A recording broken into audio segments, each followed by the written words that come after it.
എന്നെ നന്നായി അറിയുന്നവൻ യേശു, എന്റെ ഭാരം ചുമക്കുന്നവൻ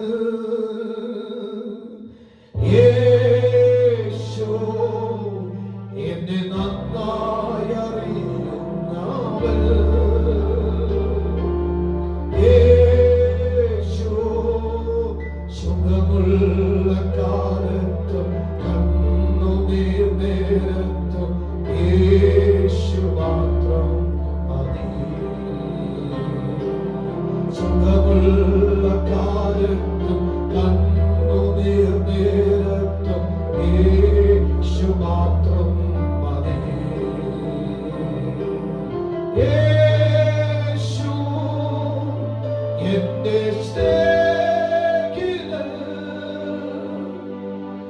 യേശു എന്റെ പ്രാണപ്രിയൻ,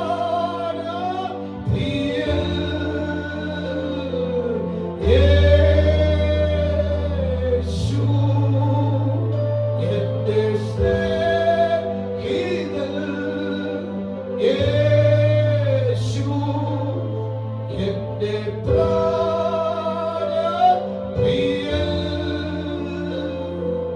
സുഖമുള്ള കാലത്തും കണ്ണുനീർ നേരത്തും യേശു മാത്രം മതി. സുഖമുള്ള കാലത്തും കണ്ണുനീർ നേരത്തും യേശു മാത്രം മതി.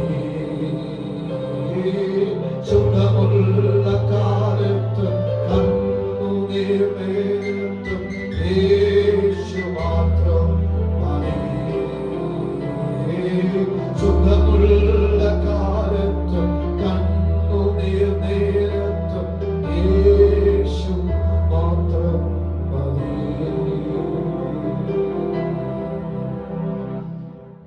നമ്മുടെ കരങ്ങളെ ഉയർത്തി കർത്താവിന് സ്തോത്രം ചെയ്യാമല്ലോ. വളരെ അനുഗ്രഹിക്കപ്പെട്ട ഒരു വാസ പ്രാർത്ഥന ദിവസമായി നമുക്ക് ഈ ചൊവ്വാഴ്ച പകൽ കൂടിയൊരുവാൻ തക്കവണ്ണം ദൈവം സഹായിച്ച കർത്താവിന്റെ എല്ലാ വിശ്വസ്തതയ്ക്കും ദൈവത്തിന്റെ കൃപയ്ക്കുമായി ഒരു പ്രാവശ്യം കൂടി എല്ലാവർക്കും വന്ദനത്തെ അറിയിക്കുന്നു. വളരെ പ്രാർത്ഥനയോടുകൂടെ കർത്താവിന്റെ സന്നിധി നമുക്കായിരിക്കാൻ തക്കവണ്ണം ദൈവം തന്ന കൃപയ്ക്ക് ദൈവത്തെ വാഴ്ത്തുന്നു. കഴിഞ്ഞ ദിവസങ്ങളെല്ലാം ഓൺലൈൻ കൂടെ നമുക്ക് രാവും പകലും പ്രാർത്ഥനയിൽ സഹകരിപ്പാൻ മധ്യസഹിക്കുവാനൊക്കെയുള്ള അവസരം ദൈവം ഒരുക്കി തന്നു. പ്രത്യേകിച്ച് ഈ ദിവസങ്ങളിൽ അധികം പ്രാർത്ഥനയ്ക്ക് അധികം സമയമെടുക്കേണ്ട സമയങ്ങളായതുകൊണ്ട് നാം ഇന്ന് രാവിലെ അല്പം അധികം പ്രാർത്ഥിപ്പാൻ അവസരം കർത്താവ് നമുക്ക് ഒരുക്കി തന്നു. കർത്താവ് അനുവദിച്ചാൽ വരുന്ന വെള്ളിയാഴ്ച നമുക്ക് ഒരു രാത്രി പ്രാർത്ഥന ഉള്ള ദിവസമായതുകൊണ്ട് ആ ദിവസവും അനേക വിഷയത്തെ ഓർത്ത് നമുക്ക് പ്രാർത്ഥിക്കുവാൻ തക്കവണ്ണം അനുവാദം ദൈവം നൽകട്ടെ എന്ന് പ്രാർത്ഥിക്കുന്നു. ഇന്ന് രാവിലെ സമയം നാം ദൈവദിനത്തിലേക്ക് ഒന്ന് രണ്ട് ചിന്തകൾ നമ്മുടെ പ്രാർത്ഥനയ്ക്ക് ബലം നൽകുവാനും വിശ്വാസത്തിൽ ധൈര്യപ്പെടുവാനും ഒരു വചനത്തിന്റെ വെളിപ്പാട് എൻ്റെ അകത്ത് തന്നത് ഒന്ന് വായിക്കുന്നു.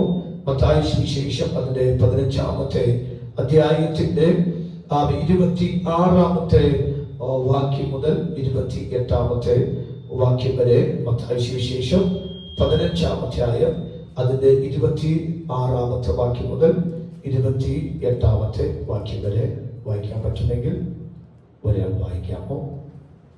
അല്ലെങ്കിൽ ഞാനത് വായിക്കാം. അവനോ മക്കളുടെ അപ്പമെടുത്ത് നായ്ക്കുട്ടിയെ ഇട്ടുകൊടുക്കുന്നത് നന്നല്ല എന്ന് ഉത്തരം പറഞ്ഞു. അതിന് അവൾ, അതെ കഥാവേ, നായ്ക്കുട്ടികളും ഉടയവരുടെ മേശയിൽ നിന്നും വീഴുന്ന നുറുക്കുകൾ തിന്നുന്നല്ലോ എന്ന് പറഞ്ഞു. യേശു അവളോട്, സ്ത്രീയെ, നിന്റെ വിശ്വാസം വലിയത്, നിന്റെ ഇഷ്ടം പോലെ നിനക്ക് ഭവിക്കട്ടെ എന്ന് ഉത്തരം പറഞ്ഞു. ആ നാഴി മുതൽ അവിടെ മകൾക്ക് സൗഖ്യം വന്നു എന്ന വാക്ക്. ആ നാഴിക മുതൽ അവിടെ മകൾക്ക് സൗഖ്യം വന്നു എന്ന് പറഞ്ഞു. വളരെ അനുഗ്രഹിക്കപ്പെട്ടതും നമുക്ക് അറിയാവുന്നതും നമ്മൾ ഇതിനകത്ത് നിന്നും നിരവധി പ്രാവശ്യം ദൈവശബ്ദം നമ്മുടെ വിഷയവുമായി ബന്ധപ്പെട്ട് നാം അനുഭവിച്ചവരാണ് എന്നെനിക്ക് നല്ല ബോധ്യത്തോടെ തന്നെയാണ് ഈ വചനം എന്റെ ഹൃദയത്തിൽ പ്രകാശിപ്പിച്ചതുകൊണ്ട് ഞാൻ ആ വാക്കിനെ വായ്പാടിയാക്കി. എന്നെ ചിന്തിപ്പിച്ച 2-3 വെളിപ്പാട് പ്രത്യേകിച്ച് ഈ പ്രാർത്ഥന ഉപവാസ പ്രാർത്ഥന ആയതുകൊണ്ട് ഞാൻ ആ വാക്കിനെ ഓർപ്പിക്കുന്നു. മക്കളുടെ അപ്പം എന്നൊരു പദം നമ്മൾ അവിടെ വായിച്ചു. അവനോ മക്കളുടെ അപ്പം എടുത്ത് നായ്ക്കുട്ടികൾക്ക് ഇട്ടുകൊടുക്കുന്ന വിഹിതമോ എന്നൊരു വാക്ക് ചോദിച്ചു. സോദര, ഇവിടെ നാം പഠിക്കേണ്ട ഒരു ആഴമായ ഒരു ചിന്ത, ദൈവം നമ്മെ കണ്ടത് മക്കൾ എന്നൊരു പദത്തിലാണ് ദൈവം നമ്മെ കണ്ടത്. ഇതിന്റെ പശ്ചാത്തലം വേറൊരു ആശയം പോകുന്നു, ഞാൻ ഞാൻ പോകുന്നില്ല. എന്നാൽ മക്കളുടെ അപ്പം എന്നൊരു പദം പരിശുദ്ധാത്മാവ് കൊടുത്തിരിക്കുമ്പോൾ അതിനർത്ഥം നമുക്കറിയാം, ദൈവത്തോട് അധികം പ്രാർത്ഥിക്കുന്ന, കർത്താവിനെ മാത്രം സ്വീകരിക്കുന്ന, കർത്താവ് മാത്രം ദൈവമെന്ന് അംഗീകരിക്കുന്ന ദൈവത്തിന്റെ മക്കൾ. 2, യേശു ക്രിസ്തുവിന്റെ രക്തം കൊണ്ട് നമ്മെ വിലയ്ക്ക് വാങ്ങിയവരായതുകൊണ്ട് നമ്മെ മക്കളും പ്രിയ മക്കളുമാക്കി ദൈവം തീർത്തു. ബൈബിളിനകത്ത് 2 പദങ്ങളുണ്ട്. മക്കൾ എന്ന പദമുണ്ട്, പ്രിയ മക്കൾ എന്ന പദമുണ്ട്. അവ മക്കൾ, പ്രിയ മക്കൾ എന്ന പദം നമുക്കറിയാവുന്ന കാര്യമാണ്. ഒന്ന്, ദൈവ ഇഷ്ടം അധികം ചെയ്യുന്നവരെ വിളിക്കുന്ന പദമാണ് പ്രിയ മക്കൾ. അതുകൊണ്ടാണ് യേശു ക്രിസ്തുവിന്റെ സ്നാന സമയത്ത് സ്വർഗ്ഗം തുറക്കുന്നതും അവയെ പരിശുദ്ധാത്മാവ് പ്രാപന്ന രൂപത്തിലും ഇറങ്ങി വന്നിട്ട് ഒരു വാക്ക് പറഞ്ഞു, ഇവൻ എന്റെ പ്രിയ പുത്രൻ എന്നൊരു പദം വിളിച്ച് സ്വന്തം എന്ന് പറഞ്ഞാൽ യേശു ക്രിസ്തു എന്ന പിതാവ് ദൈവത്തിന്റെ ഏകജാതനായ മകൻ, യേശു ക്രിസ്തു എന്ന ആ കർത്താവ് പിതാവ് ദൈവത്തെ ഇഷ്ടം മൊത്തം ചെയ്തതുകൊണ്ട് ഇഷ്ടം ചെയ്യുന്നവന് കൊടുത്തിരിക്കുന്ന ഒരു പദവിയാണ്, ഒരു പൊസിഷൻ, ഒരു പ്രിവിലേജ് ആണ് പ്രിയ മക്കൾ എന്നൊരു പദം.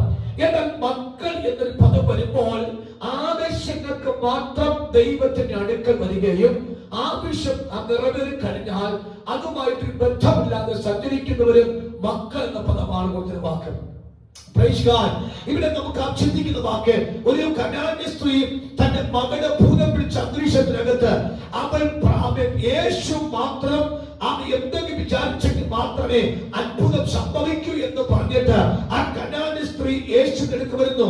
1000 തലമുറവിനെയും ആലയത്തിൽ കയറുവാൻ പെർമിഷൻ ഇല്ലാതെ വന്ന അകറ്റി നിർത്തിയ ഒരു ശങ്കരവർഗത്തിൽപ്പെട്ട ആ കനാന്യ സ്ത്രീയെ മാറ്റി നിർത്തുമ്പോൾ യേശു പറഞ്ഞ വാക്കാകുന്നു, ഒരു മക്കൾ എന്ന പദവി അനുഗ്രഹിക്കുന്ന ഒരു വ്യക്തിയുണ്ട്. ദൈവം എന്നെ അയച്ചത് മക്കൾക്ക് കൊടുക്കേണ്ട അവകാശം കൊടുപ്പാനാണ് ദൈവം എന്നെ കൊണ്ടുവന്നത്. എന്റെ പ്രിയപ്പെട്ടവരെ, നാം ഈ ദിവസം ദൈവസന്നിധിയിൽ കരഞ്ഞും പ്രാർത്ഥിച്ചും ആരെയും വിട്ടു പോകാതെ, കൂട്ടായി വിട്ടു പോകാതെ, വചനത്തോട് ചേർന്ന് പരിശുദ്ധാത്മാവോട് ചേർന്ന് നാം സഞ്ചരിക്കുമ്പോൾ ദൈവം നമുക്ക് തന്ന പദം മക്കൾ എന്ന പദവ്, പ്രിയ മക്കൾ എന്ന പദവ് തന്നിട്ടുണ്ടെങ്കിൽ ആ പ്രിയ മക്കൾ തന്ന അവകാശം ഒരിക്കലും നഷ്ടപ്പെടുത്തരുത് എന്നുകൂടെ ഞാൻ ദൈവനാമത്തെ ഓർപ്പിക്കുന്നു.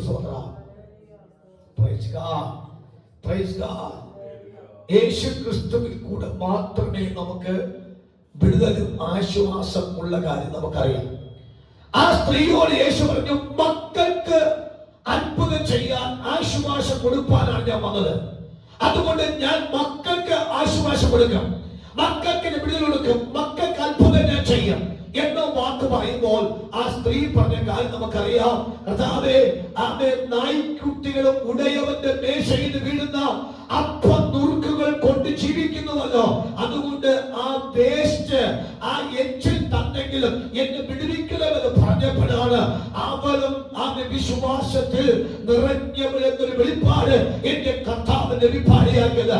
എന്നെ കേൾക്കുന്ന പ്രിയപ്പെട്ടവരെ, മക്കൾ എന്ന പദവി ദൈവം നമുക്ക് തന്നുവെങ്കിൽ അതിനർത്ഥം ക്രിസ്തുവിനോടുള്ള ഏകാഗ്രതയിൽ, ക്രിസ്തുവിനോടുള്ള വിശ്വാസത്തിൽ നാം അടിയുറച്ചൊരു ആഴമായ ബന്ധം സ്ഥാപിക്കപ്പെട്ട് സഞ്ചരിക്കുന്നു എന്ന ബോധ്യം നമുക്കുണ്ടെങ്കിൽ ആ നാഴികയിൽ തന്നെ ഒരു അത്ഭുതം സംഭവിക്കുമെങ്കിൽ ഇന്ന് നാം പ്രാർത്ഥിച്ച് ആശീർവാദം പറയുമ്പോൾ തന്നെ നമ്മുടെ വിഷയത്തിനകത്ത് ഒരു സന്തോഷ വാർത്ത വന്നാൽ അത് ഏറ്റവും സന്തോഷമാണ്. ഞാൻ ഇങ്ങോട്ട് പ്രാർത്ഥനയ്ക്ക് വരുന്ന സമയത്ത് പെട്ടെന്ന് എന്റെ വാട്സപ്പിനകത്ത് ഒരു മെസ്സേജ് വന്നു. ഞാൻ ആ മെസ്സേജ് കേട്ടുകൊണ്ടാണ് വാഹനം ഓടിച്ച് പരിപാടിയാക്കിയത്. ആ മെസ്സേജ് ഇതാകുന്നു, കേവലം ചുരുങ്ങിയ ദിവസം കൊണ്ട് ഒരു വലിയ അത്ഭുത ആമേൻ മറുപടി സ്വന്തം തലമുറയ്ക്ക് തന്നതിന് തമ്പുരാന്റെ മുമ്പിൽ നന്ദി പറഞ്ഞുകൊണ്ടാണ് ആ ദാസി എനിക്ക് മെസ്സേജ് വാടിയാക്കിയത്. എന്നിട്ടൊരു വാക്ക് പറഞ്ഞു, കർത്താവിന് അറിയാം ആരെ ഉയർത്തണം, എപ്പോൾ ഉയർത്തണമെന്ന് കർത്താവിന് അറിയാം. Price the Lord. ഒരു സ്വന്തം ചെയ്യാമോ? ദൈവത്തിന് അറിയാം എപ്പോൾ എങ്ങനെ ഉയർത്തണമെന്ന് ദൈവത്തിന് അറിയാം. അതുകൊണ്ട് ഞാൻ രാവിലെ പറഞ്ഞതുപോലെ ദൈവത്തിന് മന്ത്രിയായിരുന്നവൻ ആർ? ദൈവത്തിന് ആരും ഉപദേഷ്ടാകേണ്ട ആവശ്യമല്ല, ദൈവത്തിന് ആരും ഒരു കാര്യം പങ്കെടുക്കേണ്ട ആവശ്യമല്ല.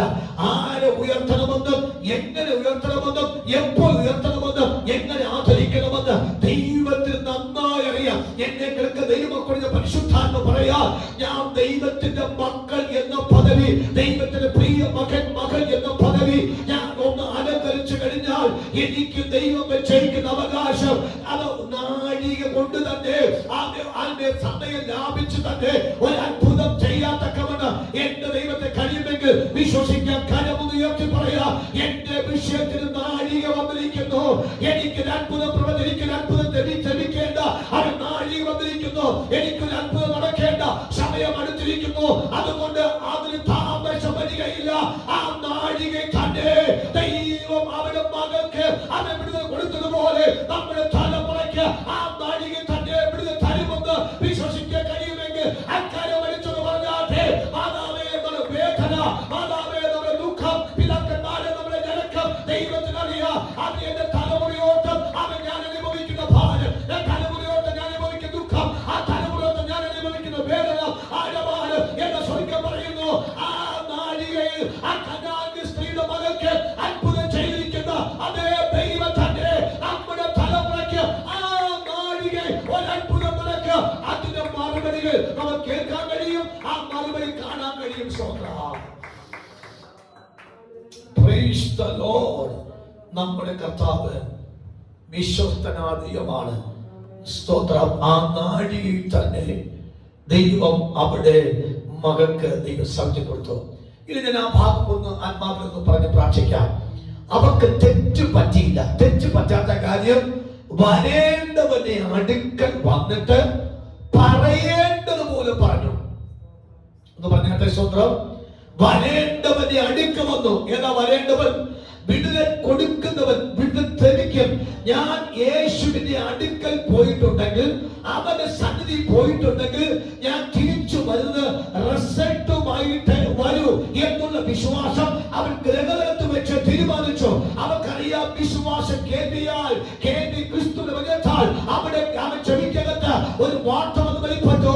നസറേയനായ യേശുവിന് ഭൂതത്തെ പുറത്താക്കാൻ പറ്റുക, നസറേയനായ യേശുവിന് അത്ഭുതം ചെയ്യാൻ പറ്റുക, നസറേയനായ യേശുവിന് അവൻ വിടുതലയക്കാൻ പറ്റിയെന്ന് അവൻ ദൂരെ നിന്നുകൊണ്ട് നിൽക്കുന്ന യേശുവിനെ കുറിച്ച് കേൾവി അവനെ ചെവിക്കേണ്ടി വന്നപ്പോൾ അവൻ ഉറച്ചു വിശ്വസിച്ചു, എന്റെ തലമുറയ്ക്ക് ഇന്ന് തന്നെ അത്ഭുതം നടക്കും.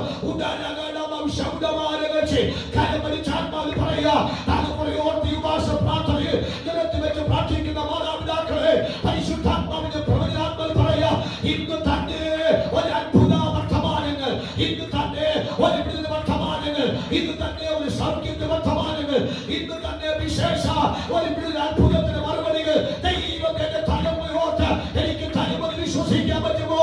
അത് ദൈവത്തിന്റെ തലമുറയെ മാനിക്കുക. മാതാവേ, ബന്ധപ്പെട്ട് ഓടി വന്ന് കരഞ്ഞത്, ബന്ധപ്പെട്ട് വന്ന് വ്യാകുലപ്പെട്ട് പ്രാർത്ഥിച്ചത്, അതിന് തക്ക യോഗ്യ മറുപടി തരാതിരിക്കയില്ല. എന്റെ ദൈവം ആർക്കും കടക്കാരനല്ല. Praise the Lord. Praise the Lord. നേടിയെടുത്തിട്ട് മടങ്ങി പോകൂ എന്നുള്ള കടുകുമണിയോളം നിറവിന്റെ വിശ്വാസം, ആ വിശ്വാസത്തോടെ ദൈവസന്നിധി വന്നു. ആ വന്ന വിശ്വാസം തെറ്റായി പോയില്ല എന്ന് ബോധ്യപ്പെട്ടു. മറുപടിയുമായിട്ടാ പോകുന്നത്. ഞാൻ ഒരു കാര്യം പറയാം, ഈ വേച്ച് ഞരങ്ങിയാണ് ആലയത്ത് വന്നത്. ഭാരപ്പെട്ടുകൊണ്ടാണ് യേശുവിന്റെ അടുക്കൽ ആ സഹോദരി വന്നത്. പക്ഷെ തിരിച്ച് അവൾ മടങ്ങി പോകുന്നത് ഒരു മാൻപേട തുള്ളി ചാടുന്ന പോലെ ദൈവസന്നിധി പോകുമെങ്കിൽ അവക്കറിയാം, ഞാനൊരു കനാന്യ സ്ത്രീയാണ്. അവ എനിക്ക് യേശുവിനെ വിളിക്കാൻ പെർമിഷൻ കിട്ടുമെന്ന് തോന്നുന്നില്ല. എനിക്ക് യേശുവിലേക്ക് പോകാൻ പറ്റും ഓർക്കുന്ന കാര്യം, യേശു ഒരു യഹൂദ പുരുഷനാണ്. യേശു ഒരു ആത്മാവ് യഹൂദ കുലത്തിൽ ജനിച്ചു വന്നവരാണ്. അതുകൊണ്ട് യഹൂദ പുരുഷന്റെ അടുക്കൽ ഒരിക്കൽ കനാന്യ സ്ത്രീ എനിക്ക് പോകാൻ പറ്റില്ല, പ്രശ്നം കൽപ്പിച്ച് പുറത്താക്കപ്പെട്ട എനിക്ക് എവിടെ മറുപടി കിട്ടുന്നത്? ഇന്ന് രാത്രി ആത്മാവിൽ പറയാം, അവന്റെ ചിന്തകളെ മാറ്റിമറിച്ചുകൊണ്ട് ഒരു അത്ഭുതമായി മടങ്ങി പോകുക. ദൈവ കുടുംബത്തെ അവസരം ഒരുക്കിയെങ്കിൽ നമ്മുടെ തെറ്റാശകൾ മാറ്റിവെച്ചിട്ട് അവർ എന്റെ പ്രാർത്ഥന കേൾക്കുന്നു. എന്നോട് കർത്താവിന് മനസ്സിൽ തോന്നുമോ? എന്റെ കർത്താവ് കണ്ണ് തോന്നുമോ? എന്റെ വിഷയത്തെ മറു ലഭിക്കുമോ എന്ന തെറ്റായ സംശയത്തെ അവൻ കാറ്റി പറപ്പിച്ച് മാറ്റിവെച്ചുകൊണ്ട് പറയാ, എനിക്ക് തന്നെ ഇന്ന് മറുപടി കിട്ടും, എനിക്ക് തന്നെ ഇന്ന് അത്ഭുതം നടക്കും, എനിക്ക് തന്നെ ഉയർച്ച ലഭിക്കും. കരമടിച്ച ആത്മാവിൽ പറയാ, എന്റെ ദൈവം വിശ്വസ്തയോടെ ഇന്ന് എനിക്ക് ഒരു അത്ഭുതം ചെയ്താൽ അവനെ പറ്റുമെന്ന് ഉറച്ചു വിശ്വസിക്കണം. കഴിക്കുന്നു. Praise the Lord. Praise the Lord. സ്ത്രീയെ, നിന്റെ വിശ്വാസം വലുത്. അമ്മ പറഞ്ഞാണ്, സ്ത്രീയെ നിന്റെ വിശ്വാസം വലിയ വിശ്വാസം. ഇന്ന് രാവിലെ ഞാൻ ആത്മാവിൽ പറയുന്നു, എന്റെ അകത്തിരിക്കുന്ന വിശ്വാസം വലിയ വിശ്വാസം. ആ വലിയ വിശ്വാസം ക്രിസ്തുവിന്റെ വിശ്വാസമാണ്. ക്രൈസ്റ്റ് ഫെയ്ത്ത്, ക്രിസ്തുവിന്റെ വിശ്വാസമാണ്. ആ ക്രിസ്തുവിന്റെ വിശ്വാസത്തിന്റെ വലിപ്പം നാം തിരിച്ചറിയണം. നാം തിരിച്ചറിയണം. ഞാനതിനെ അല്പവിശാലമായിട്ട് ശുശ്രൂഷിക്കുവാൻ തക്കവണ്ണം എനിക്ക് താല്പര്യമുണ്ട്. പക്ഷേ ഇപ്പോൾ തുറന്നില്ല. അടുത്ത ദിവസം വലിയ വിശ്വാസം എന്താണ്, ചെറിയ വിശ്വാസം എന്താണ്, വിശ്വാസമില്ലാത്ത ആരാധന എന്താണ്, വിശ്വാസമില്ലാത്ത പ്രാർത്ഥന എന്താണ് എന്നത് നമുക്ക് ഒരിക്കൽ സിസ്റ്റമാറ്റിക് ആയിട്ട് തെളിവോടുകൂടി നമുക്ക് ശുശ്രൂഷിക്കാം. അപ്പോൾ ഇന്ന് ഞാൻ ആത്മാവിൽ പറയുന്ന വാക്ക്, നിന്റെ വിശ്വാസം വലിയ വിശ്വാസം. ഞാനൊരു കാര്യം പറയാം, വിശ്വാസം കേൾവിയ. റോമലേഖനം അതിന്റെ 10-ാം അധ്യായത്തിന്റെ 17-ാമത്തെ വാക്യം ഒരു പ്രാവശ്യം കൂടെ വായിച്ചാൽ നമുക്കറിയാവുന്ന വാക്യമാണ്. എങ്കിലും ഒരു വാക്കുകൂടെ എനിക്ക് വായിച്ചാമോ? വായിച്ചേ.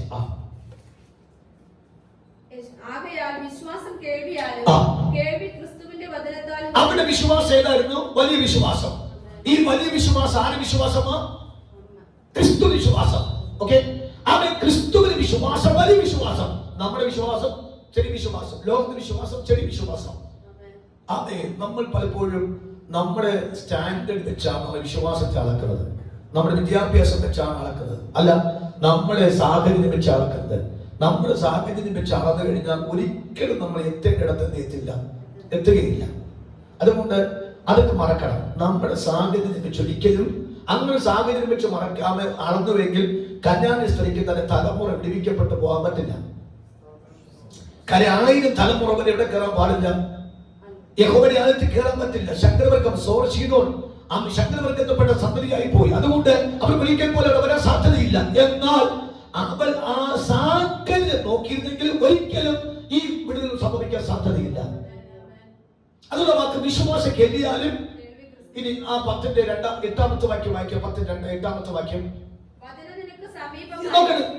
ദൈവത്തിന്റെ വിടുതൽ ഏറ്റവും അടുത്തിരിപ്പുണ്ട്, അല്ലേ? ഹല്ലേലൂയ. അപ്പൊ നമ്മൾ വിശ്വാസത്തിന്റെ വിടുതൽ വേണ്ടി ദൂരെ സഞ്ചരിക്കേണ്ട ആവശ്യമില്ല. ആണോ? സഞ്ചരിക്കേണ്ട ആവശ്യമുണ്ടോ? ഇല്ല. ആ വിശ്വാസത്തിന് വേണ്ടി ദൈവം വെച്ച ആദ്യത്തെ മാനദണ്ഡമാണ് വചനം. വചനം നിനക്ക് ഏറ്റവും സമീപമായി അടുത്ത നിന്റെ വായിലും നിന്റെ ഹൃദയത്തിലും ഇരിക്കുന്നു. അത് ഞങ്ങൾ പ്രസംഗിക്കുന്ന വിശ്വാസവചനമാണ്. സ്വന്തം അത് വചനം സമീപത്തുണ്ട്. അത് നമ്മുടെ വായിൽ തന്നു, അത് നമ്മുടെ ഹൃദയത്തിൽ വന്നു. അത് ഞങ്ങൾ പ്രസംഗിക്കുന്ന വിശ്വാസവചനമാണ്. എങ്കിൽ ആ ക്രിസ്തുവിന്റെ വലിയ വിശ്വാസം ഈ കനാന്യ സ്ത്രീയിലേക്ക് വന്നപ്പോൾ അവൾ വിടുവിക്കപ്പെട്ട ദിവസങ്ങൾ, മാസങ്ങൾ, വർഷങ്ങളായി തന്നെ വിളിച്ച് കരഞ്ഞാൽ തന്റെ സന്തതിയുടെ വിഷയത്തിന് ഒറ്റ നാഴിക കൊണ്ട് മറുപടി കിട്ടിയെങ്കിൽ കരമടിച്ചു പറ, ഒരു നാഴിക മതി. ഒരു വലിയ വിശ്വാസമുള്ളവർക്ക് അത്ഭുതം നടക്കാൻ തക്കവണ്ണം ഒരു നാഴിക മതി. ക്രിസ്തു വിശ്വാസമുള്ളവർക്ക് അത്ഭുതം നടക്കാൻ ഒരു നാഴിക മതി.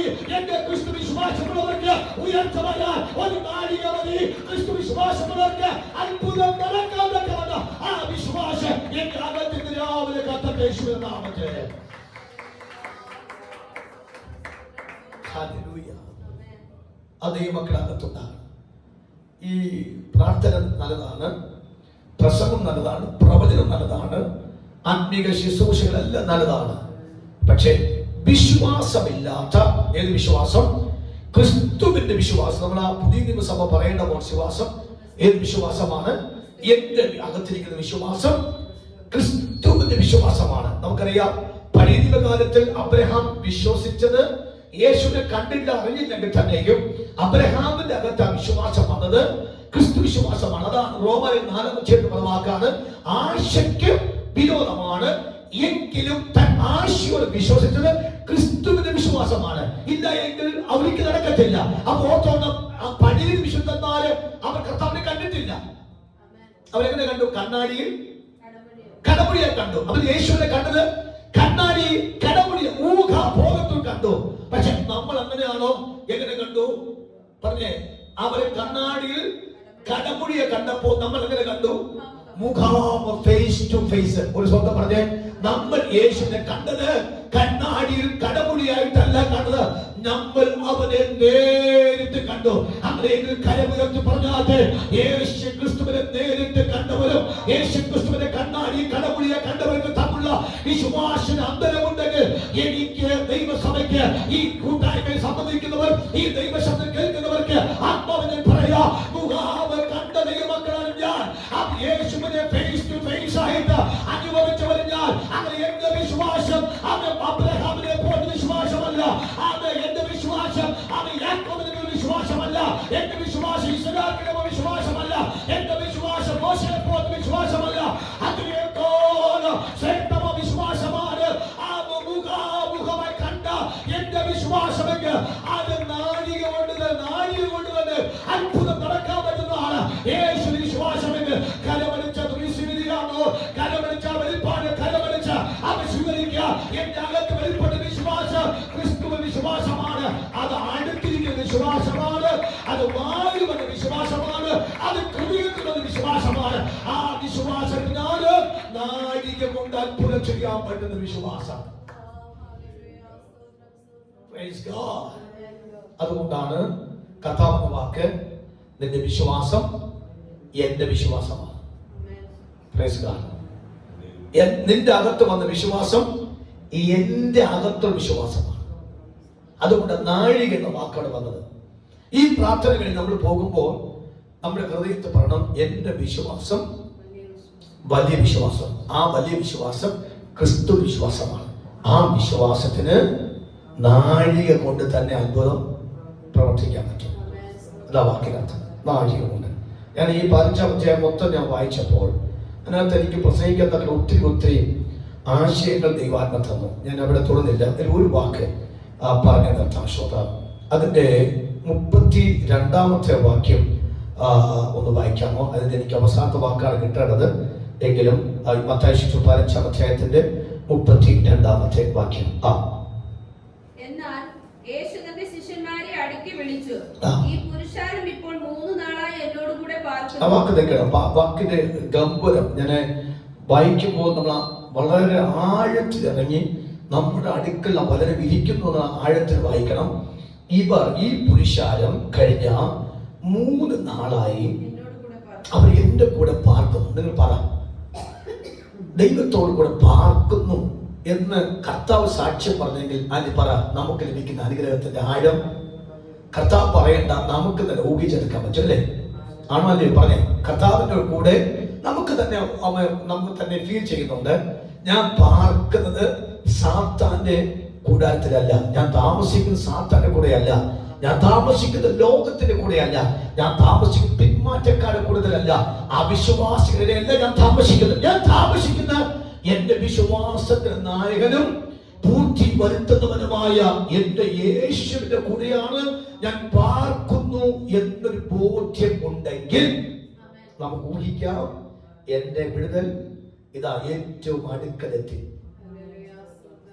നമ്മളെ ഈ ഫ്ലിപ്കാർട്ടിലോ ആമസോണിലോ അതുപോലത്തെ ഓൺലൈൻ സാധനം മേടിക്കാൻ തക്കം നമ്മൾ പർച്ചേസ് ചെയ്യുമ്പോൾ അവര് തിരിച്ചൊരു റിപ്ലൈ തരും. നിങ്ങൾ ട്രാക്ക് ചെയ്യാൻ പറയും, നിങ്ങളുടെ സാധനം എവിടെ പാക്ക് ചെയ്ത് തുടങ്ങിയോ അവിടെ നിന്ന് അവരെ അയച്ചിട്ടുണ്ടെങ്കിൽ ഞാൻ എവിടെ എത്തി, അത് തിരുവനന്തപുരത്ത് എത്താൻ തക്കവണ്ണം, അത് എറണാകുളത്തോ അല്ലെങ്കിൽ കർണാടകയിലോ മറ്റേതെങ്കിലും സ്റ്റേറ്റിൽ നിന്നോ അത് യാത്ര ചെയ്തിട്ടുണ്ടെങ്കിൽ നമുക്കറിയാം ഒരു പച്ച ലൈൻ ഇങ്ങനെ കാണാം. ആ ലൈനിന് 3 ഘട്ടങ്ങളായിട്ട് പറയും, ഇതാ അത് കൊച്ചിയിൽ എത്തിയിട്ടുണ്ട്, എറണാകുളത്ത് എത്തിയിട്ടുണ്ട്, അത് അവിടെ നിന്ന് യാത്ര ചെയ്തിട്ടുണ്ട്, ഇത്ര ടൈം ആകുമ്പോൾ കൊല്ലത്ത് വരും, ഇത്ര ടൈം ആകുമ്പോൾ നിങ്ങളുടെ വീട്ടിന്റെ പടിക്കൽ ആ സാധനം വരുമെന്ന് ട്രാക്ക് ചെയ്യുമ്പോൾ നമുക്ക് കാര്യം കണ്ടുപിടിക്കും. നമ്മൾ ഒരുങ്ങിയിരിക്കും, ഇതാ തിരുവനന്തപുരത്ത് അത് വന്നിട്ടുണ്ട്, അത് അവിടെ നിന്ന് മൂവ് ചെയ്യുന്നുണ്ട്. നമ്മൾ ഏത് സാധനം ഓർഡർ ചെയ്താലും നമുക്ക് ട്രാക്ക് ചെയ്ത ഓപ്ഷൻ ഗവൺമെന്റ് വെച്ചിട്ടുണ്ട്. ഞാൻ പറഞ്ഞ അർത്ഥം ഇതുപോലെ തന്നെയാണ്. അവർ 3 നാളെ എന്റെ കൂടെ പാർക്കുന്നു എന്ന് പറയുമ്പോൾ നമുക്ക് ട്രാക്ക് ചെയ്യാൻ പറ്റും നമ്മുടെ അനുഗ്രഹം വന്നു എന്ന്. മനസ്സിലാകുന്നുണ്ടോ? നമുക്ക് ട്രാക്ക് ചെയ്യാൻ പറ്റും, നമുക്ക് കണ്ടുപിടിക്കാൻ പറ്റും. അടുത്ത വാക്യം വായിച്ചോ. എനിക്കറിയാം, അവർ എന്റെ കൂടെ പാർക്കാൻ തുനിഞ്ഞപ്പോൾ ഭക്ഷണം മറന്നുപോയി, ഉറക്കം മറന്നുപോയി, അവിടെ വസ്ത്രം മറന്നുപോയി, കുടിക്കുന്നതും നനയ്ക്കുന്നതും മറന്നുപോയി, അവരെല്ലാം മറന്നു. ഇനി ഒരു കാര്യം ഓർത്തോണം, അവരെ വസ്ത്രം ജീർണിച്ചില്ല. അടുത്ത പറഞ്ഞേ, അവർ ചെരുപ്പ് തേഞ്ഞില്ല, അവർക്കൊരു ക്ഷതം വന്നില്ല. ഒന്ന് പറഞ്ഞേ അവരെ വസ്ത്രം ജീർണിച്ചില്ല. 2 അവര് ചെരുപ്പ് തേഞ്ഞില്ല. അടുത്ത അവര് ശരീരത്തിന് ക്ഷതം വന്നില്ല. ഇത് സംഭവിക്കുന്ന കാര്യം എത്ര വർഷം? 40 വർഷം വസ്ത്രം മുഷിഞ്ഞില്ല, ജീർണിച്ചില്ല. 40 വർഷം ചെരുപ്പ് തേഞ്ഞിട്ടില്ല. അവർക്ക് ആർക്കും ഒരു ക്ഷതം പോലും വന്നില്ല. നമുക്കറിയാം, നമ്മളിപ്പോ ഈ AC ഹോർണാത്തിന് ആരാധിക്കുന്നത്, ഇപ്പൊ നിങ്ങൾ നമ്മുടെ മുഖത്ത് നോക്കിയാൽ വിയർപ്പിന്റെ പാടുണ്ടോ? ഉണ്ടോ? ഇല്ല. നമ്മുടെ മുഖമല്ല നല്ല പ്രഷർ നിൽക്കുന്നല്ലേ. ഇനി നമ്മൾ AC ഇല്ലാതെ ഈ ഫാൻ മാത്രം യൂസ് ചെയ്ത് കഴിഞ്ഞാൽ പൊടിയൊക്കെ അടിച്ച് നമ്മൾ വല്ലാത്ത അസ്വസ്ഥരാക്കിലും. കർത്താവ് തന്റെ ജനത്തെ അവൻ മരുഭൂമി നടത്തിയപ്പോഴും പകൽ മേഘസ്തംഭം കൊണ്ടും രാത്രി അഗ്നിസ്തംഭം, അത് AC അകത്തിട്ട് തന്നെയാണ് അവരെ കൊണ്ടുപോയത് എന്ന് പറഞ്ഞ അർത്ഥം അവർ ക്ഷതം വരാതെ വണ്ണം ദൈവം പരിപാലിച്ചു എന്നാണ്. നോക്കൂ, അങ്ങനെയെങ്കിൽ 40 വർഷം വസ്ത്രം ചിന്തിക്കാതെ ചെരുപ്പ് തേയാതെ ക്ഷതം സംഭവിക്കാതെ ഇരുന്ന പോലെ തന്നെ അവർ 3 ദിവസം അവർക്ക് മുഷി വന്നിട്ടില്ല. അവർക്ക് 3 ദിവസമായിട്ട് അവർ ക്ഷതം വന്നിട്ടില്ല. അവർക്ക് 3 ദിവസമായിട്ട് അവർ അസ്വസ്ഥതയല്ല. അവർ 3 ദിവസമായിട്ട് ഫ്രഷ്നെസ് ആയിരിക്കുന്നു. അവർക്ക് വിശപ്പിക്കുന്നില്ല. പക്ഷെ എനിക്ക് ഒരു വിഷമമുണ്ടായി. അവർക്ക് വിശക്കുന്നുണ്ടോ? അത് ഒരാൾ ചോദിക്കാൻ, മോനെ നിനക്ക് വിശപ്പല്ലോ? അങ്ങനെ സാധനമില്ല. അതിന്റെ കാര്യം, എന്റെ യേശു ആരാ? ജീവനുള്ള അപ്പം, എന്നെ തിന്നുന്നവൻ. ഒരാമൻ പറഞ്ഞാണ് കർത്താവ്. കർത്താവ് സ്വന്തം പറഞ്ഞാണ്. യേശുവിനോട് അവർ പറയാണ്, എന്റെ യേശുവാണ്, ജീവനുള്ള അപ്പമാണ്. ഞങ്ങൾ കഴിഞ്ഞ 48 മണിക്കൂർ വരെ ഞങ്ങൾ യേശുവിനെ ഭക്ഷിക്കുകയും അവനെ പാനം ചെയ്യും. അവന്റെ വായിൽ വന്ന ലാവണ്യ വാക്കുകൾ ഞങ്ങളുടെ ഹൃദയത്തെ സന്തോഷിപ്പിച്ച് ഞങ്ങളെ ആ വിശപ്പ് അകറ്റി ഞങ്ങൾ ദൈവിക പ്രത്യാശയോട് മാത്രം ഹൃദയപ്പെടുത്തിക്കുന്നതുകൊണ്ട് അവൻ ഞങ്ങൾക്ക് അങ്ങനെയുള്ള ഒരു പ്രശ്നം ഉണ്ടായില്ല. അതുകൊണ്ട് കർത്താവ് പറഞ്ഞ വാക്ക് അതെനിക്ക് ബോധ്യമായി. പക്ഷെ എനിക്കൊരു മനസ്സിനകത്ത് വിഷമമുണ്ടായി. നിങ്ങളെ കണ്ടിട്ട് എനിക്ക് ഭയങ്കര മനസ്സലിവ്. ഇനി ഞാൻ ആ ഭാഗം 3 കാര്യം പറഞ്ഞിട്ട് ഈ വിഷയം കണക്ട് ചെയ്ത് പ്രാർത്ഥിക്കാം. 1, 3 ദിവസമായിട്ട് അവർ എൻ്റെ കൂടെ ഇരിക്കുന്നു. അതൊരു പ്ലസ് പോയിന്റ്. അതുകൊണ്ട് കർത്താവിന് അവനോട് മനസ്സലിവ് തോന്നി. എന്നിട്ട് പറയുന്നു, നിങ്ങളുടെ 5 പൈസ മുടക്കണ്ട, ഞാൻ നിങ്ങൾക്ക് ഭക്ഷണം തരാം. അത് ഞാൻ ചിലത് കൽപ്പിച്ചിട്ടുണ്ട്. നിങ്ങൾ അവർക്ക് ഭക്ഷിപ്പാൻ കൊടുക്കണം. കാര്യം ഒരു വഴിയിൽ തളർന്നു വീഴാൻ സാധ്യതയുണ്ട്. ഞാൻ ഈ വാക്ക് എനിക്ക് നന്നായിട്ട് അത് വായിച്ചപ്പോൾ തന്നെ ഹൃദയത്തിനകത്ത് അല്പം കൂടി കുളിർമ എൻ്റെ അകത്തേക്ക് വന്നു. എൻ്റെ കർത്താവിന് എന്നോടുള്ള നമ്മോടുള്ള കൺസേൺ, കർത്താവിന് നമ്മുടെ കരുതൽ മാത്രമാണെന്ന് അല്പം കൂടി എനിക്ക് മനസ്സിലായി. അത് വായിക്കുമ്പോൾ നമുക്ക് കണ്ണു നിറയും. കാര്യം കർത്താവിന് മാത്രം എല്ലാം വിട്ട്, പത്രോസ് ഒരിക്കലും വാക്ക് പറഞ്ഞു, കർത്താവേ ഞങ്ങൾ എല്ലാം വിട്ട് അങ്ങേ അനുഗമിച്ചു, ഞങ്ങൾക്ക് എന്ത് കിട്ടും എന്ന് ചോദിച്ചപ്പോൾ കർത്താവ് പറഞ്ഞു, കുഞ്ഞ്, നിങ്ങളുടെ പദവിയെ കുറിച്ച് ഇന്ന് വരെ കേട്ടിട്ടില്ല. നിങ്ങളുടെ പദവിയെ കുറിച്ച് ഞാൻ ബോധ്യപ്പെട്ട ഇസ്രായേലിന്റെ 12 ഗോത്രക്കാരെ ന്യായം വിധിപ്പാൽ 12 കസേരയിരുന്നു കൊണ്ട് നിങ്ങൾ ന്യായം വിധിക്കുന്ന ന്യായകർത്താക്കന്മാരാക്കി ഞാൻ മാറ്റും. ഇത്രയും വലിയൊരു പദവിയാണോ? കഴിഞ്ഞ 3.5 വർഷം എന്റെ യേശുവിനെ കൂടെ ഉറങ്ങപ്പോൾ എനിക്ക് തന്ന ഭാഗ്യം. ഇത് രാവിലെ പ്രിയപ്പെട്ട മാതാപിതാക്കളെ, ഈ ദൈവശബ്ദം കേൾക്കുന്ന പ്രിയപ്പെട്ട പറയാ, കർത്താവിനോട് ഇരുന്നവരെ ആരും ചെറുതാക്കിയിട്ടില്ല, അവരെ വലുതാക്കിയുള്ളൂ.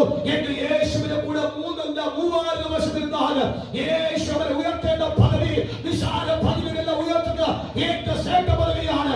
കരമൊന്നൊരു ചാത്മാവ് പറയാമോ? എന്റെ യേശുവിന്റെ കൂടെ ഇരുന്നാൽ, ഒന്ന്, യേശു എന്നെ അറിയുന്നു, 2, യേശുവിനെ മനസ്സിലാക്കി, ഒരിക്കലും എനിക്ക് തളർച്ച എന്ന പദം എനിക്ക് വരാൻ സാധ്യതയില്ല.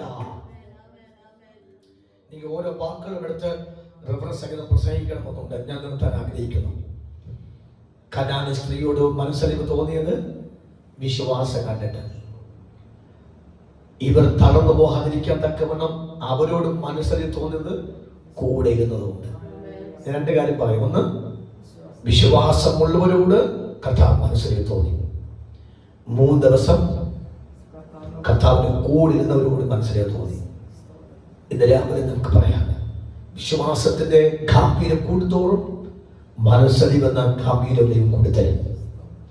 യേശുവിന്റെ കൂടെ രാത്രി മുഴുവൻ ഇരുന്ന അതിന്റെ ബോണസും അതിന്റെ പ്രാപ്തം പണ്ടും ഗ്രാറ്റുവിറ്റി ബോണസ് ഒക്കെ ദൈവം മടക്കി തരും. മനസ്സിലാകുന്നുണ്ടോ? ഒരു സ്തോത്രം ചെയ്യാമോ? ഒരു സ്തോത്രം ചെയ്യാമോ? ഈ ഇരിക്കുന്ന മൊബൈൽ ഞാൻ ഉപയോഗിച്ചത് നിങ്ങൾക്കറിയാം, നോക്കിയയുടെ ഏറ്റവും ലോ ക്ലാസ് മൊബൈലാണ്. അതിനകത്ത് ഒത്തിരി ഫംഗ്ഷൻ വ്യത്യാസമുണ്ട്. അത് എൻ്റെ അകത്ത് അല്പം ബുദ്ധിമുട്ട് എനിക്ക് അനുഭവിക്കേണ്ടി വന്നു. ഞാനത് വെച്ചപ്പോൾ ഞാൻ കഴിഞ്ഞ ദിവസം പോയ ആ രാജ്യത്തിൽ എൻ്റെ ശുശ്രൂഷ പകലും അവരനുഭവിച്ചു. അവർ പറയും, എൻ്റെ പാസ്റ്റർ ഇത് ഉപയോഗിക്കേണ്ട, ഇത് ഉപയോഗിച്ചാൽ മതി എന്നപ്പോൾ അവരെന്നെ കൊണ്ടുപോയി മേടിച്ചു തന്ന ഒരു മൊബൈലാണ് ഇപ്പോൾ ഓൺലൈൻ പ്രാർത്ഥനയ്ക്ക് വിളിക്കുന്ന മൊബൈൽ. സ്വന്തം ഞാൻ പറയാം, അർത്ഥം നമുക്ക് ദൈവത്തിന് കുറിയുന്നാൽ പോലെ നമുക്ക് തരേണ്ട കാര്യങ്ങളല്ല ദൈവം തരും. നമ്മുടെ കർത്താവിന് ഞാൻ പറയാം 2 കാര്യം. ഒന്ന്, സ്ത്രീ എന്നത് വിശ്വാസം വലിയത്. ആ വിശ്വാസത്തിൽ വലിപ്പം കണ്ടാൽ ഒരു മനസ്സിൽ വരവില്ല. കഴിഞ്ഞ 3 ദിവസമായി ഇവർ എന്റെ കൂടെ നിൽക്കുന്നു. എനിക്ക് അവിടെ മനസ്സിൽ തോന്നുന്നു, ഇന്ന് രാവിലെ ഒന്ന് വിശ്വാസം കൂട്ടാം, ഇല്ലെങ്കിൽ കർത്താവിന്റെ കൂടെ നിൽക്കാം. 2 നമ്മൾ ചെയ്താൽ നിശ്ചയമായിട്ടും തളരാത്ത ഒരു ധൈര്യമുള്ള ഒരു മറുപടി നമുക്ക് ദൈവം തരും. ആ നാഴികയിൽ, ഇന്ന് രാവിലെ പറയാം, ആ നാഴികയിൽ ദൈവം എന്റെ തലമുറയ്ക്ക് മറുപടി കൊടുത്തു വന്ന് എന്റെ കുടുംബത്തിൽ അത്ഭുതം ചെയ്തു വന്ന് എനിക്ക് അറിയുവാനും അനുഭവിപ്പാൻ കഴിയും. നമ്മുടെ കർത്താവ് വിശ്വസ്തനാണ്. കരമൊന്ന് ഉയർത്തി കർത്താവിന് സ്തോത്രം ചെയ്യാമല്ലോ. യേശുമാർക്കും കടക്കാരനല്ല, യേശുവാർക്കും ഒരു യേശുവേ പോൽ പറയാനൊരാളുമില്ല, യേശുവേ പോൽ ആരാധ്യനില്ല, യേശുവാർക്കും കടക്കാരനല്ല, യേശുവാർക്കും ഒരു മാറ്റമല്ല, യേശുവേ പോൽ പറയാൻ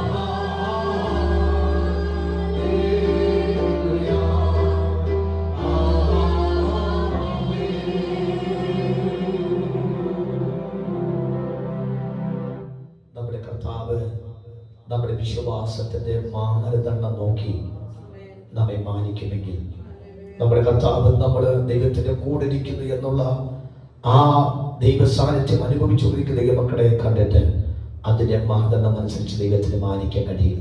ഇന്ന് രാവിലെ ഈ പ്രാർത്ഥനയിൽ നിരവധി വിഷയത്തെ ഓർത്ത് നമ്മൾ നിർദ്ദേശിച്ച് പ്രാർത്ഥിക്കുവാനും ഒപ്പം കർത്താവിന്റെ വചനത്തിന്റെ നല്ല അംശം നമുക്ക് പ്രാപിച്ചെടുക്കുവാനും നമുക്ക് ആ നാഴികയിൽ തന്നെ എന്റെ തലമുറയ്ക്ക് ഒരു അത്ഭുതം നടക്കുമെന്നൊരു വിശ്വാസത്തിന്റെ ബലവും പ്രാപിച്ചെടുക്കുവാനും നമ്മുടെ അകത്ത് ദൈവം തന്ന ആ നിയോഗത്തിനായി നമുക്ക് സ്തോത്രം ചെയ്തുകൊണ്ട് തുടർന്ന് നടക്കുന്ന അവയുടെ വൈകിട്ടത്തെ പ്രാർത്ഥനകളൊക്കെ നമുക്ക് അനുഗ്രഹമായി മാറുവാൻ നമ്മോടൊപ്പം വളരെയിരിക്കുന്ന ഈ മക്കൾ ഈ ദേവശബ്ദം കേട്ട പ്രിയപ്പെട്ടവർ ഇന്ന് പ്രാർത്ഥിച്ചിട്ട് മടങ്ങിപ്പോകുന്ന പ്രിയപ്പെട്ടവരെയൊക്കെ തമ്പുരാന്റെ കരുത്തിൽ സമർപ്പിച്ചുകൊണ്ട് നമുക്ക് ദൈവസന്നിധി പ്രാർത്ഥിക്കുമ്പോൾ വാത്സല്യ റോംസച്ചൻ ഒരു വാക്കുകൂടി ദൈവസന്നിധി പ്രാർത്ഥിച്ച് ഈ സെക്ഷൻ ഇവിടെ നിർത്തും. നമുക്ക് പ്രാർത്ഥിക്കാമല്ലോ. Thank you Lord Jesus. Hallelujah hallelujah hallelujah. ദൈവത്തിന് സ്തോത്രം. പരിശുദ്ധനായ ദൈവമേ, സ്വർഗ്ഗീയ നല്ല പിതാവേ, വീണ്ടും ദൈവസന്നിധിയിലേക്ക് അടുത്തു വരുന്ന കർത്താവേ, ചൊവ്വാഴ്ച ദിവസം ഉപവാസ പ്രാർത്ഥനയായിട്ട് ഞാൻ കർത്താവിന്റെ ആലയത്തിലേക്ക് കടന്നു വന്ന് ദൈവത്തെ ആരാധിപ്പാൻ സ്തുതിപ്പാൻ ദൈവവചനം കേൾക്കുവാൻ ഇടയാക്കിയതിനായി സ്തോത്രം ചെയ്യും. ആരാധന തുടക്കം മുതൽ തന്നെ ദൈവത്തിന്റെ വലിയ സാന്നിധ്യം ഞങ്ങൾക്ക് അനുഭവിപ്പാൻ ഇടയാക്കിയല്ലോ. പാടിയെ ആരാധിപ്പാൻ സ്തുതിപ്പാൻ ഇടയാക്കി ദൈവമക്കളെ ഓർത്ത് പ്രാർത്ഥിപ്പാൻ, വിവിധ വിഷയങ്ങളെ ഓർത്ത് പ്രാർത്ഥിപ്പാൻ, രാജ്യത്തെ ഓർത്ത് പ്രാർത്ഥിപ്പാൻ, താവേ ഞങ്ങളുടെ നശിച്ചുകൊണ്ട് തലമുറയെ ഓർത്ത് പ്രാർത്ഥിപ്പാൻ, താവയുടെ പ്രസ്ഥാനങ്ങളെ ഓർത്ത് പ്രാർത്ഥിപ്പാൻ, ജയിലുകളിൽ താവേ തടവുകളിൽ കഴിയുന്ന ദുർശേഷ വേലക്കാർക്ക് വേണ്ടി പ്രാർത്ഥിപ്പാനൊക്കെ വേണ്ടി പ്രാർത്ഥിപ്പാനൊക്കെ ഞങ്ങൾക്ക് ഇടയാക്കിയല്ലോ. താവേ ഞങ്ങളുടെ കുടുംബങ്ങളെ ഓർത്ത് പ്രാർത്ഥിപ്പാനൊക്കെ ഇടയാക്കി ഞങ്ങളുടെ ജീവിതത്തിൽ ചെയ്ത ദൈവത്തിന്റെ വലിയേറിയ അമ്മ താവേ കൃപകളെ ഓർത്ത് സഭയോട് സ്തോത്രം ചെയ്യാൻ ഇടയാക്കിയതിനായി ദൈവത്തെ സ്തുതിക്കുന്നു. ഇത് പകൽക്കാലം ഞാൻ കേൾക്കൊണ്ട് ദൈവവചനത്തിനായി സ്തോത്രം ചെയ്യുന്നു. താവേ ഞങ്ങളുടെ വലിയ വിശ്വാസം ഞങ്ങളുടെ ജീവിതത്തിൽ വളരുവാൻ ഇടയാക്കണമെന്ന് പ്രാർത്ഥിക്കുന്നു. യഥാവിശ്വാസത്തിന് അന്തമായ രക്ഷ പ്രാപിപ്പാൻ പിന്നെ ഞങ്ങൾ ഇടയാക്കണമേ എന്ന് പ്രാർത്ഥിക്കുന്നു. സ്തോത്രം കർത്താവേ, അവയെ ശുശ്രൂഷിപ്പാൻ ദാസനെ ബലപ്പെടുത്തിയതിനായി ദൈവത്തെ സ്തുതിക്കുന്നു. ഈ രാത്രിയുള്ള കൂട്ടായ്മയെ അനുഗ്രഹമായി നടത്തണമേ. വെള്ളിയാഴ്ച നടക്കുന്ന രാത്രി പ്രാർത്ഥനയും അനുഗ്രഹമായി നടത്തുവാൻ ഇടയാക്കണമെന്ന് പ്രാർത്ഥിക്കുന്നു. തുടർന്നുള്ള ദിവസങ്ങളിൽ ഞങ്ങളുടെ യാത്രകൾ, ഞങ്ങളുടെ പ്രവർത്തനങ്ങൾ ദൈവത്തിന്റെ സാന്നിധ്യം കൊണ്ട് സഹായിക്കണമെന്ന് പ്രാർത്ഥിക്കുന്നു. ഞങ്ങളുടെ ആരാധിപ്പാൻ കഴിയാതെ ജോലികളിൽ ഏർപ്പെട്ടിരിക്കുന്ന പ്രിയപ്പെട്ട പഠനത്തിലായിരിക്കുന്നു പ്രിയപ്പെട്ട എല്ലാവരെയും ഓർക്കുന്നു. അവരെല്ലാം ക്ഷമമായി ഐശ്വര്യമായി എല്ലാവരെയും പരിപാലിക്കണമെന്ന് യേശുക്രിസ്തുവിന്റെ നാമത്തിൽ പ്രാർത്ഥിക്കുന്നു. കേൾക്കണമേ സ്വർഗീയ പിതാവാം ദൈവമേ. ദൈവം നമ്മുടെ പ്രാർത്ഥന യാചന കേട്ട കൃപയ്ക്ക് സ്തോത്രം ചെയ്യാം. നമ്മുടെ വിഷയത്തിന് ദൈവം വേഗത്തിൽ തന്നെ ശമനവും മറുപടി തന്നെ സ്തോത്രം ചെയ്യാം. പിതാപുത്ര പരിശുദ്ധാത്മാവാം ത്രിയേക ദൈവത്തിന്റെ അനുഗ്രഹ ആശീർവാദങ്ങൾ പ്രിയമുള്ളവർ നമ്മോട് നാം ചോദിച്ച വിശുദ്ധ പ്രാർത്ഥിച്ചവരും ഓൺലൈൻ സംബന്ധിച്ചവരും ഈ ദൈവ ആലയത്തെ കണ്ടവരെല്ലാം വിശുദ്ധന്മാരുടെ ഇപ്പോഴും സദാകാലം കർത്താവിന്റെ നാളുകൾ ഇരിക്കുമാറാകട്ടെ.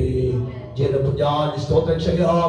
Hallelujah hallelujah hallelujah. ആമേൻ. കർത്താവായ യേശുവേ വേഗം പെരുമാറണമേ. എല്ലാവർക്കും